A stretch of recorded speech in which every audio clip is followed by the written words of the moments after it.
Let's take our first steps to becoming a CI storyteller. The beginning storyteller has to tackle three main obstacles, and there may be others, but there are three main ones.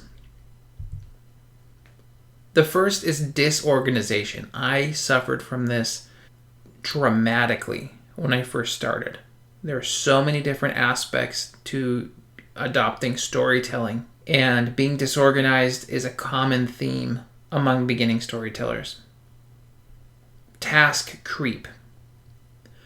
Task creep is when we let a task balloon and expand to be bigger than it needs to be to get the job done. And this is very easy to do as a beginning storyteller. And this is a problem because it will get you overwhelmed. You will take on too much, and we want to avoid this and limit this as much as possible. Then there's the burnout from normal teacher stuff. This could be things like grading or planning lessons or assessment, that sort of a thing. Fortunately, we have some strategies for overcoming these obstacles. And we're going to talk about a few of these strategies in depth, but let's look at some potential solutions to these problems. For disorganization, well, for me, what really helped was writing a syllabus that reflects CI storytelling. So being able to have the syllabus to refer back to really put this into perspective for me. It gave me a framework to organize my courses, and disorganization went away because of this. For task creep, defining and limiting the course scope and sequence is a really key piece. This will stop the task from expanding because you've defined it ahead of time. Finally, burnout from the normal teacher stuff. Developing efficient systems is the way out of this labyrinth. For me, I don't like grading. I don't like anything that is repetitive, that takes up time. So developing systems that are quick and efficient and get the job done is essential. All right, so let's look at the CI Storytelling Syllabus that'll help us combat that disorganization. Now, a CI syllabus has four main parts, and it has the general course information. It has how we learn languages. It has how the course is graded and other required elements. Now, any syllabus will have different requirements for it, and so these four maybe we'll switch up, but this is how I structure my syllabus. Number one, the general course information. These are things that appear in my syllabus every quarter, and it's pretty static information. Things like name, email, phone, room number, or office hours. These might change from quarter to quarter, like office hours will likely change from quarter to quarter, but in general, this information is static and requires little updating over time. Number two, how we learn languages. I find this piece to be incredibly valuable because it helps learners to know how to learn a language, to see why it is the course is structured the way that it is. Now, this is not necessary for acquisition, but it is very helpful because I can refer back to this later and I can say, hey, remember, our goal is to learn the language, and this is how you learn a language. And that's why I'm taking us through these steps. So I talk about input and how input is the driving force behind acquisition. And the more input that we get, the better off we're going to be. I talk about comprehensible input because it's not enough just to get input. You know, you could listen to a radio station in Spanish all day long, and if you don't understand what it means, you won't get any better at the language. But if the language is comprehensible, then your brain has a hook to kind of figure out what the language means. And with that hook, it can map the language onto your brain. So the comprehensible piece is very important. I talked to them about immersion versus submersion. Immersion, submersion. Submersion, it would be like we take the learner out to the ocean to learn to swim, and I drop them in the middle of the ocean. Most learners will not survive that situation. Similarly, most learners will not acquire a new language in a submersive atmosphere. It's very difficult. It's very discouraging to an adult learner, and makes it very difficult to actually acquire the language. People just give up. Immersion, on the other hand, is when you're in an immersive environment. And I liken this to learning how to swim in the shallow end of a pool. You are fully immersed in the water, but you're there in the shallow end, and if you need to touch bottom, that's available for you. You're also with an experienced instructor who is there that knows how it is to teach you how to swim. We talk about storytelling as input. I tell them, hey, this is going to be our main vehicle for acquisition. It's going to be our main vehicle for comprehensible input. And these stories tend to be very popular among students. They really like the stories.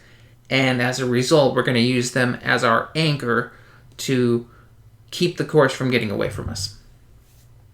Number 3, how the course is graded. Students really like to know this information. This is something that they latch on to. They say, hey, how is this class going to be graded? What do I need to do to get an A? Personally, I find that grades are a terrible motivator for students, but nevertheless, they want to know how the course is graded.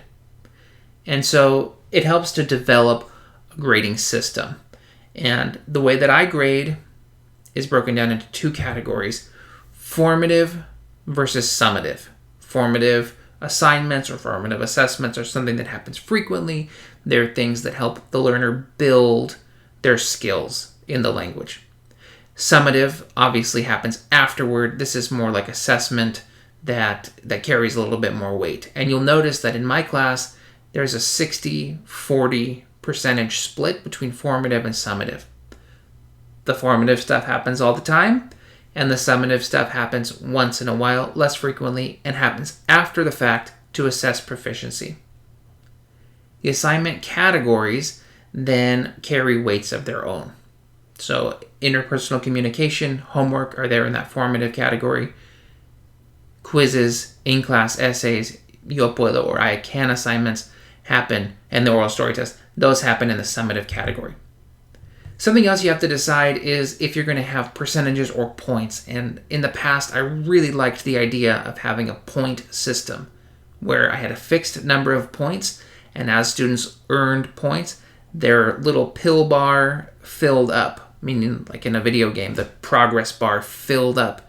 And I really liked that idea. But the problem is, with storytelling especially, sometimes you have an assessment that you're going to do, and it could be summative. That's a quiz, let's say, a pop quiz, but you end up not doing it. Or because for various reasons, maybe they're very engaged with the material, and you feel like, hey, this is something I can use as a carrot. I can say, hey, if we keep this conversation going, I don't mind throwing away this quiz. We can do it later, or maybe not at all. But that changes the point system. So I have moved back where I had done points for quite a while, a fixed number of points. I have moved back to percentages, and I think that is really the way to go. I recommend you do the same. It takes a lot of the work out of calculating how many points to keep this 40-60 split between formative and summative assignments and assessments. The other thing you have to determine is the weight. Now, I've already talked about how mine is 40-60 formative, summative, but maybe you want to weight this differently. I know people who do 80-20 or 90-10 in terms of summative having the weight. But I recommend that the summative portion have the weight, and that way you know you've assessed proficiency. Other required elements is the last part, number 4, in our CI Storytelling Syllabus. And these might be things like fire safety, what to do in the event of a fire, communication in the event of class cancellation, access and disability services. You might have a ton of other required elements that your school requires to go into your syllabus, and those need to go in there, obviously. Something else that's very important to do is to update your syllabus regularly to keep it up to date. It's a document that can get stale fast. I do this once before every term, and I take the following steps in this. First, I make a pass where I update just the static information. Room number might change for me frequently, since I teach at the college. It does. Also, my office hours might change based on what time my classes are at. So the first pass is for that static information that seems like it's pretty stable, but can change from time to time. The next pass I go through are for the categories, grades, percentages, etc. I am always tinkering with percentages. I'm always tinkering with categories, moving things around, adding an assignment, trying something new. I feel like if I'm not doing something new every quarter, if I'm not doing something new that scares me, I'm not trying hard enough. So that is something that I do for sure. I look at my assignment descriptions. I often make typos. I often change assignments around. I often change the requirements of assignments. And so any descriptions that I have in my syllabus about assignments, that has to get updated. And then I look for required syllabus language that needs updating or that needs changing. My school will constantly give me updated requirements that I have to put in my syllabus, and so I'm always looking to add those when necessary. Finally, I make one last pass for formatting, for typos, make sure everything's consistent, and that usually rounds out. 5 passes is plenty to have a nicely updated syllabus, and the more iterations that you do, you'll find there's less work involved. The passes go by very quickly, and your syllabus is in good shape. Scope and sequence. Scope and sequence is there to tackle task creep, to make the course stable and prevent it from ballooning out of control. You need to control your scope and sequence. In my case, the scope of the class is defined for me, but I want to make sure I limit it. Define and limit is very important. That's the point of the scope and sequence. I should warn you that there is a grammar syllabus trigger here because this scope and sequence was written before I became an instructor at the college. So I didn't write these, but it's what I have to work with. It's the framework that I have right now. So this includes things like greetings and farewell expressions, weather descriptions, direct object nouns and pronouns, daily routines, present tense and present progressive, vocabulary related to academic life, family, and pastimes, numbers, time, and date expressions. This looks like a grammar syllabus through and through, and it is.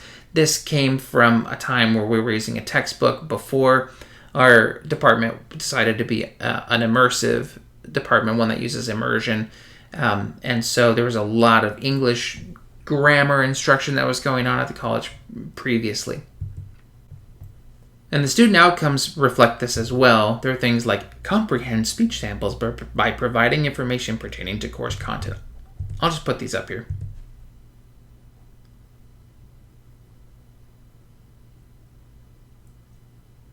So you can see these student outcomes are very grammar-centric. They're things that we want them to be able to do, but this does not give us a lot of information, although it does limit us.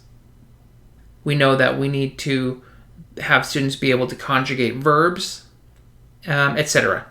All of this within the context of a level 1 course.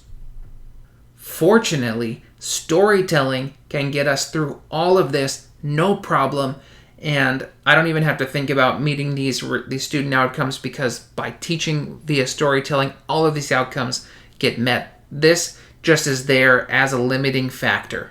I know that in my level 1 class, I don't want to go beyond this because this is what the scope dictates. We're not going to go beyond that. And so that limiting factor keeps the course from ballooning out of control. Now, the sequence piece is something that we can use to our advantage because we have a lot of control over that. I don't have to teach the present tense in order, starting with the beginning of the textbook because we don't use a textbook. So we don't have to worry about chapter 1 through chapter 5 because the sequence is however I want it to be. And I use stories as a way to anchor my sequence. I begin the course by teaching high-frequency vocabulary because this high-frequency vocabulary, things like is, am, are, go, goes, has, have, those sorts of words are so high frequency that they appear in almost every story that we could ever tell. And so by teaching this vocabulary first in context, it frees us up for storytelling that is a bit more advanced as soon as we get to that phase. Selecting stories is how we define our sequence. We're going to select 6 stories per 10 weeks. That's my advice. You can select more than that, but honestly, your goal should be to expand this out as much as possible to fill your time with fewer stories. Go deep and narrow on this instead of shallow and wide. So 6 stories per 10 weeks tends to work out perfectly. Now, I will say that I pick an extra story because the extra story goes a long way in case we run out of things to talk about. It's possible that we do 6 stories in 9 weeks and we have an extra week to deal with. Well, having an extra story on hand is a way to get yourself out of hot water at the end of the quarter. Just ready to go. No extra work required. The first story is the hardest story, and this is inherently true because it's likely that you have beginners in your class, especially if they're in a level 1 class. I always have some true beginners in my class, and the first story is the hardest for them because it's all new vocabulary. The second story is not as hard, even though it might be more advanced, quote unquote advanced. The first story is the hardest because the vocabulary is all new. When you get to the second story, you're starting to repeat high frequency vocabulary and not all of it's new anymore. So the first story is the hardest, and I know that ahead of time. Increasing difficulty is something that I do with every story. The stories will increase in difficulty. Although the first one's the hardest for beginners, they will increase in complexity and difficulty, this I+1 input they can understand, plus a little bit more. The stories recycle vocabulary, and that's on purpose. So story 1 and story 6 will share, 75% vocabulary. I want to talk about the 80-20 rule. You've probably heard of this, where 80% of your results come from 20% of the effort. This is really important in terms of your scope and sequence of your course. 20% of your activities will produce 80% of the results. And it could be even more skewed. It could be that 10% of your activities produce 90% of your results. But 80-20 is a good general rule here. For me, storytelling is the 20% that gets the 80% of the results.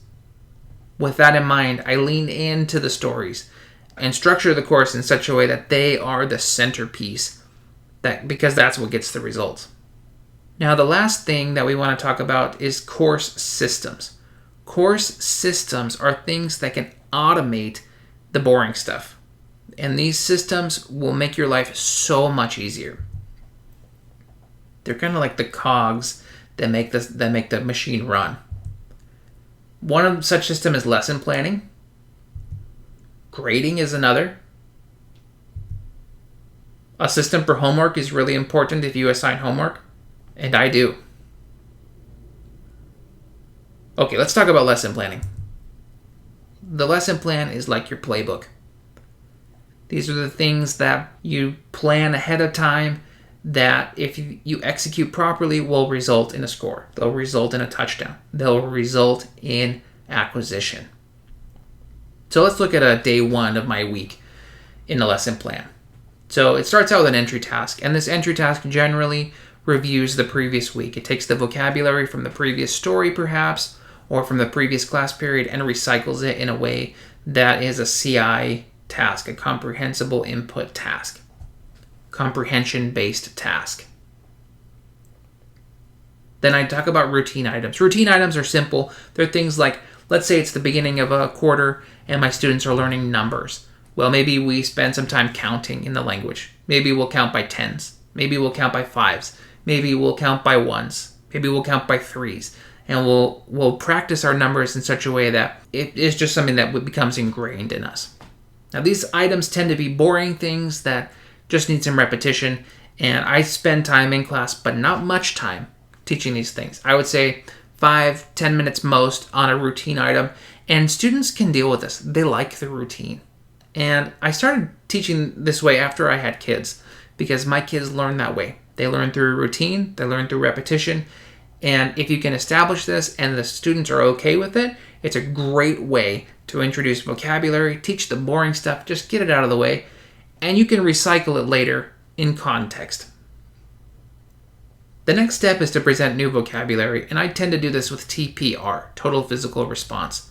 I will put up on the screen some vocabulary, The students and I go through it together. I teach them the words and I assign a gesture to each word, and we practice it together as a class. Then that vocabulary is the key vocabulary to structure the story.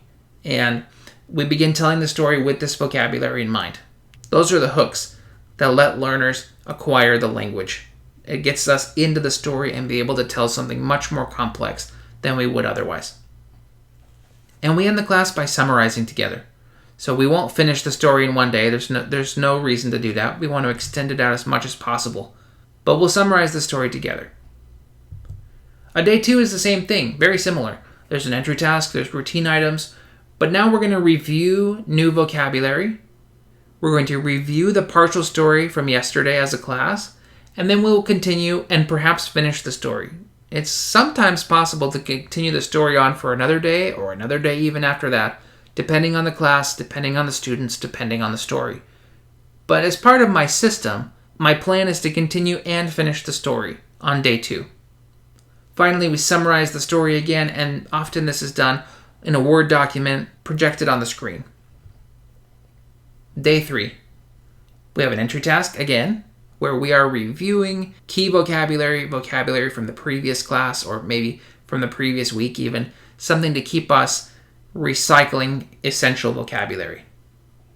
Then we talk about routine items, review the new vocabulary once more, and now we summarize the completed story as a class. After we review this completed story, we read a short version of it. Now this might be a version that I type up, or it might be a version that is parallel to what we created in class. Whatever the case, we end the class by doing CI tasks, or comprehension-based tasks. We'll talk more about this when we talk about guiding learners from input to output.